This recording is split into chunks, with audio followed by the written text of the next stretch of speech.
All right, welcome. In the Clubhouse with EMD, new edition. Coach Glasser is with me as usual. How we doing, Coach? Great. How are you? I'm good. We're going to give a short burst on one topic today, one that's come up recently with a lot of guys going back to campus. We've been talking to parents, talking to players, and a lot of people are coming away going, wow, this is a lot harder than we thought. And want to spend 10, 15 minutes talking about the realities of college baseball, what it entails, what it takes, what you can expect when you get there. And I think that this is an important topic for players who are trying to play at the collegiate level to really understand what they're getting themselves into. Not a scare tactic by any means, but I think understanding what this really takes and the commitment level that's required to excel. I think it's an important topic. So I'm going to kick it over to you. Give us some initial thoughts. Yeah, excited to do this. This new little venture that we're going to be doing weekly, where we'll kind of give you a little bit of an insight from a coaching standpoint from what we've had. And I think some of the conversations we've had with guys that have started their freshman year is that they didn't really realize how difficult it actually is to be a baseball student athlete in college. And I think, generally speaking, a lot of freshmen in multiple sports are figuring that out over the last couple of weeks. You can think that you're doing everything it is that you need to do leading up to going to college, but until you actually get there and kind of realize, like, wow, there's grown men in this weight room with me.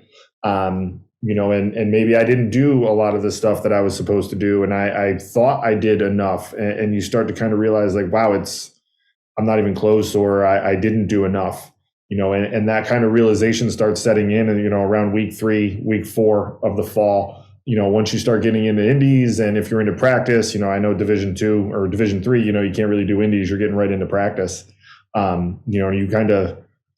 You start seeing some college breaking balls and some college sliders and dudes who are going to be, multiple guys on the bump that are going to be mid to upper 80s, low 90s. And all of a sudden it's a relentless, kind of pounding that you're going to be taking. And this is where, the adversity that, we talk about and have that you're likely going to face at some point, like, this is where it really starts to happen. And this is where kids really got to be able to determine, like, okay, do I fight through this? What do I do? And sometimes it's, we quit and don't really do everything we're supposed to. And other times it's, all right, strap it on and let's see what we can do. I'm going to fight through this. And generally speaking, I would say that those are the ones, as a coach, you can kind of know in the first, like, one, you're going to know who's put in the work and where guys are at. The other part is, you're going to know rather quickly, okay, this guy's going to be able to put in the work, and this guy's going to get better, and this guy, I don't know if he's going to make it through the fall. It's going to take him a long time to really be able to figure it out. And as coaches, there's not a coach in the country who's been doing this for a long time that'll be like, they know. We had Coach Rossi on last week. He used to look at you when the guy walked out of the office and be like, he's not going to last. And he was dead right. So it's the reality starts to set in around right now about how difficult it is, the waking up early, the lifting, the practice, the going to class, the social life. There's a lot of things pulling you in different directions, and you being able to figure out what you have to do and facing that adversity and trying to figure it out is a real thing that's going on right now. Yeah, for sure. I mean, I think probably the first reality that most kids face is they get there and they're like, I was a good baseball player in high school. And it doesn't matter which level you're playing, whether you're playing in the SEC or you're playing at a low-level Division III conference, you're playing with guys who are all good in high school. So everybody's good. Like, the filter of college baseball, it's a natural filter that happens. You've got guys that want to be there. You've got guys that have worked to want to be there. Not to mention, most of those guys are 2, 3, 4, and in some cases 5 years older. That's a reality shock, because you get there and you're like, oh, I'm used to being the 3-hole guy who plays shortstop, and all of a sudden you're hitting 8th and you're the backup second baseman. Well, how do you handle it? I think that's a big question. And from a coaching perspective, we're trying to figure out who's super competitive. Like, in the fall, I know for us, and we talked to a couple coaches about this recently, we're trying to get guys to compete. Bullpens are a competition. Batting practice is a competition. We're trying to figure out who can fail and come back the next day and be good, or who fails and can't rebound from it. Because during the fall, you're going to push guys. You're going to try to figure out who fits. You're going to try to put them in situations where you can evaluate them effectively. And in order to do that, it needs to be an ultra competitive environment, right? The other thing that we've heard is the guy who's coaching me isn't the guy who recruited me. Well, yeah, like you now have put on the uniform that you're going to play in. It's time to win games. It's time to prepare to win games. And yeah, it might be September 11th, but we're prepping for February 14th. And in order to do that, we have to put an ultra competitive environment together for guys to get better. Right.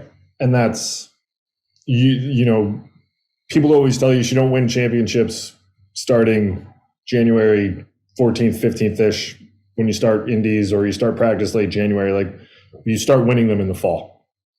Like, and you're going to be pushed.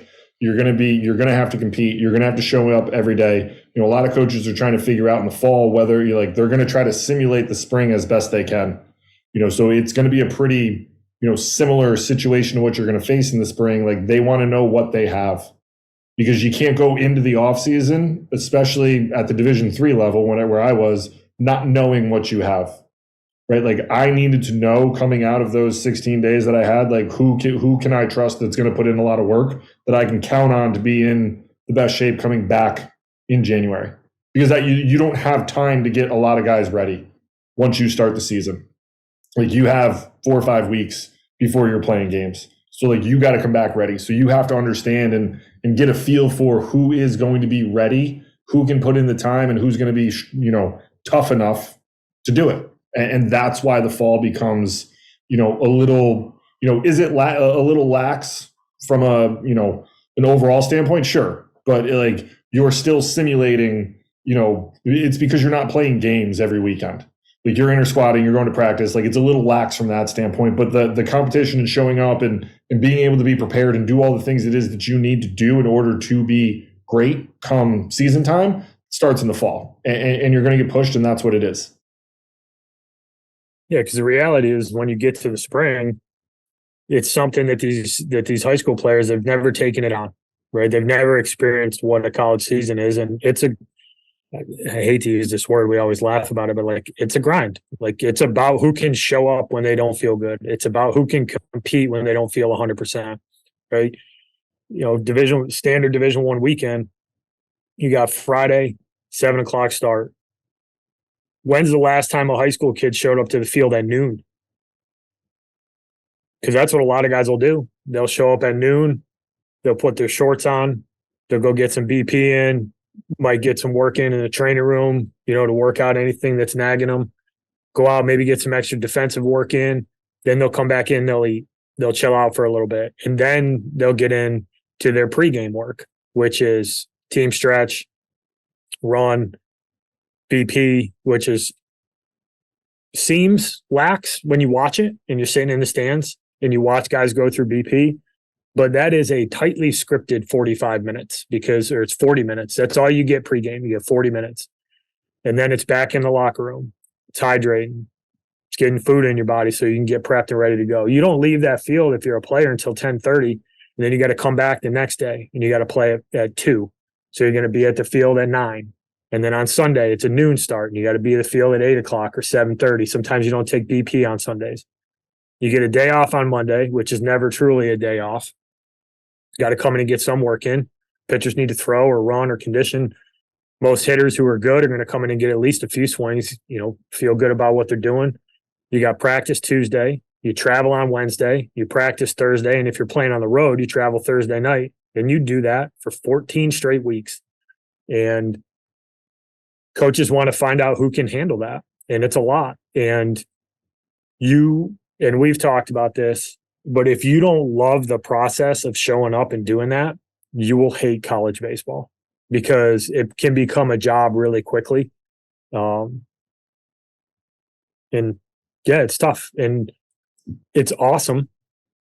It's incredible. The time you spend on that field is time that you'll remember the rest of your life. But if you don't understand the level of commitment that's required, you can find yourself in a hole pretty quick. And it's tough to get out of because every year there's a new crop of guys coming in that are there to replace you.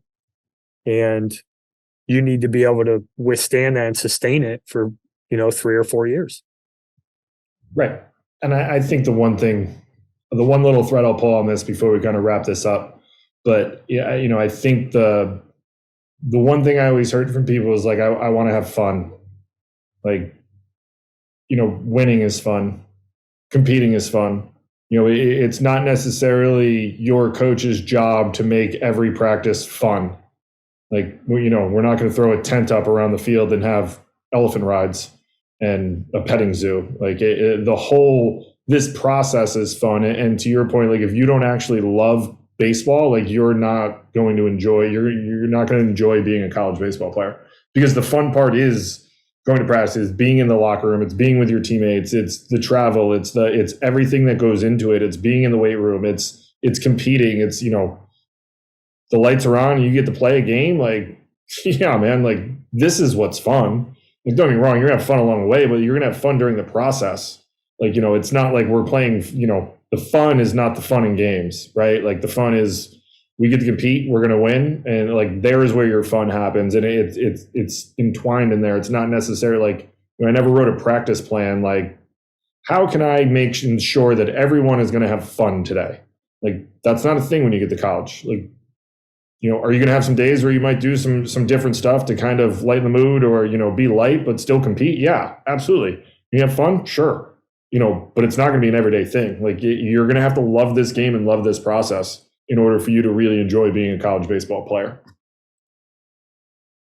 Yeah, no doubt about it. It's going to be difficult. It should be difficult. If you're a freshman, it's not going to be seamless, right? It's not supposed to be easy. Right, you need to earn your spot. Nothing's going to be given to you, especially if you're a freshman. You have zero track record. You haven't proven anything. Nobody cares. You threw 92 at a perfect game event, and you struck out 16 guys in your horse shit high school league. Like nobody cares. It's all about what do you do now. And if you can wrap your head around that as a freshman, you can put your head down and figure out, all right, I just need to prove myself every day. You'll be all right. I think the last thing I want to say is that most high school kids think they work hard until they get around people who work hard and they realize they don't work hard. There's a big difference going to your throwing guy a couple of weeks or going to the gym 4 days a week and working out for 45 minutes. Like that's the bare minimum. And if you want to get ahead, you need to do more than other people. So by default, the amount of effort that's required to be successful has been ratcheted up a couple notches. Yeah, 100%.